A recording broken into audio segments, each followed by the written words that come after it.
Welcome back to my views and news. Three news stories. First one is about four Ethiopian ministers who have been released. A Council of Ministers today held a farewell to these four ministers. Can we say they've been fired, or are they being appointed to new positions? And secondly, around a week ago, OLA fighters broke into a prison in West Guji, southern Oromia. How many prisoners were freed by OLA?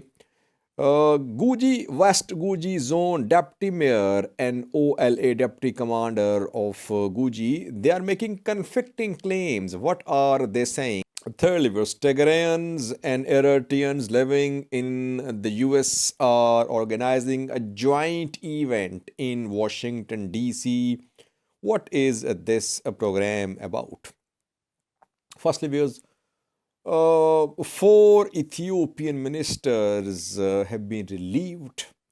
PM Abiy and Council of Ministers today held a farewell for these four ministers. Who are they?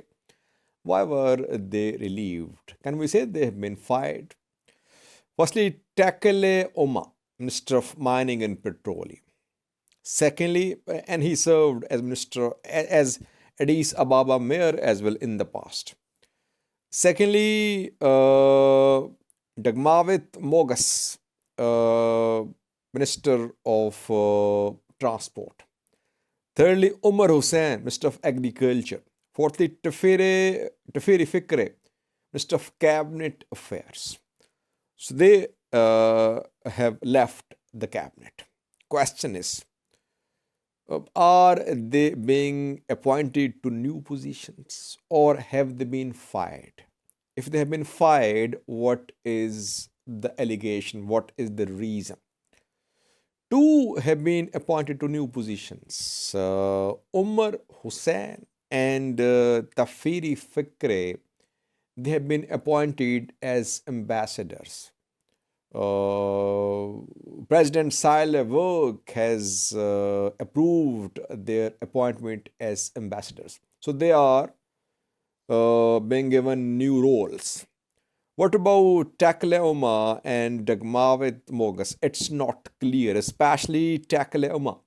But both Tigrayan-Eritrean and Dagmawit Mogas shared messages.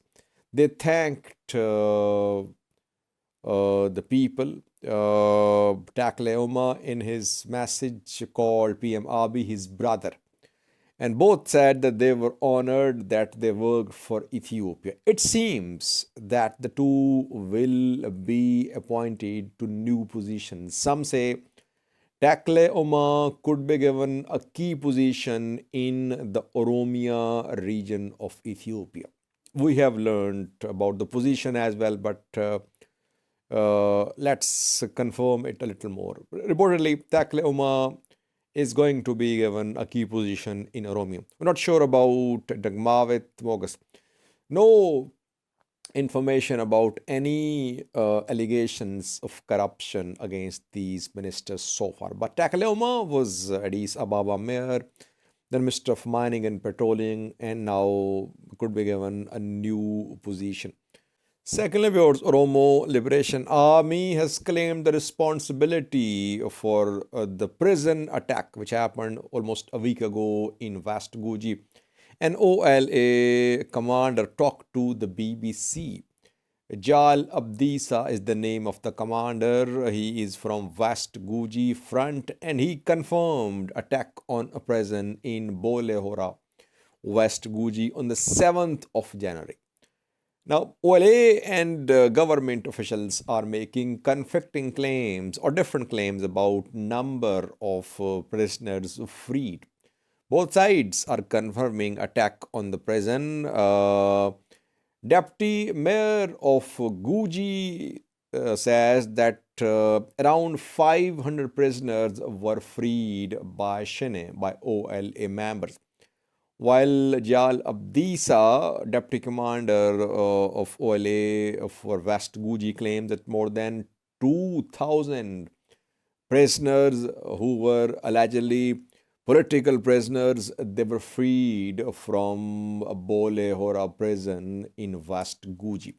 The two sides are making different claims, but OLA commander Abdisa claimed that those who were freed were innocent people. They were accused of supporting OLA. They were not criminals.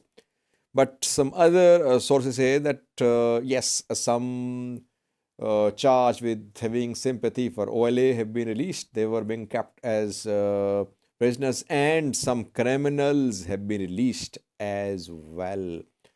Now, it is becoming a new trend that wherever OLA fighters go, they free prisoners. We have seen that now in Gimbi, then we saw that in Gambala, and now in West Guji. In other places as well, in West Oromia, wherever OLA fighters enter, in main cities, towns, they attack prisons, they free prisoners, they loot weapons, they seize government weapons, ammunition, and sometimes they are involved in bank robberies as well. So they collect money, they collect weapons, they free prisoners, some prisoners accompany them, and then they leave the area.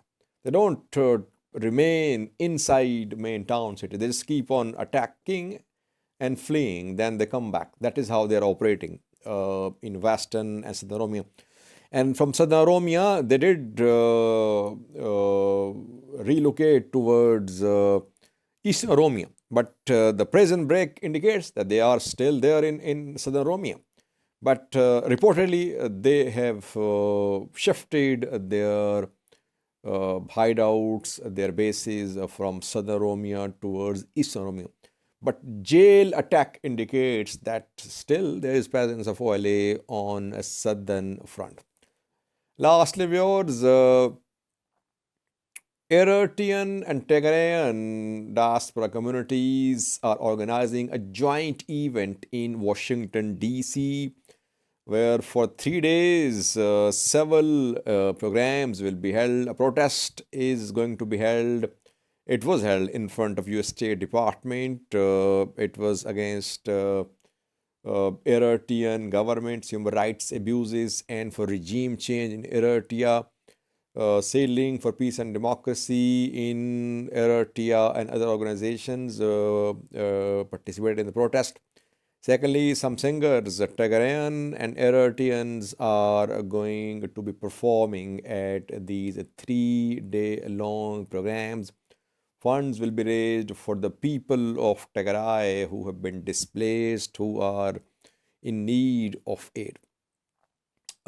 We see such programs in Europe, in US, with participation of both Tigrayans and Eritreans. And some Eritrean groups have support of Tigray. Tigray openly supports such groups. And these two people, they have lots of things in common. Their language, their culture, and several other aspects of their lives are similar.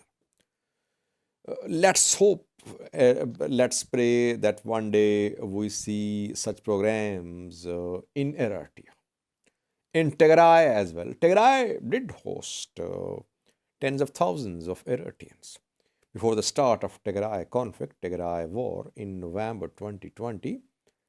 There were around 90,000 Eritreans in Tigray, and Eritrea has also been hosting Tigrayans, but they were in the form of mostly armed groups being trained in Eritrea. So, people-to-people contact should increase. Governments, leaders will keep on fueling the conflict.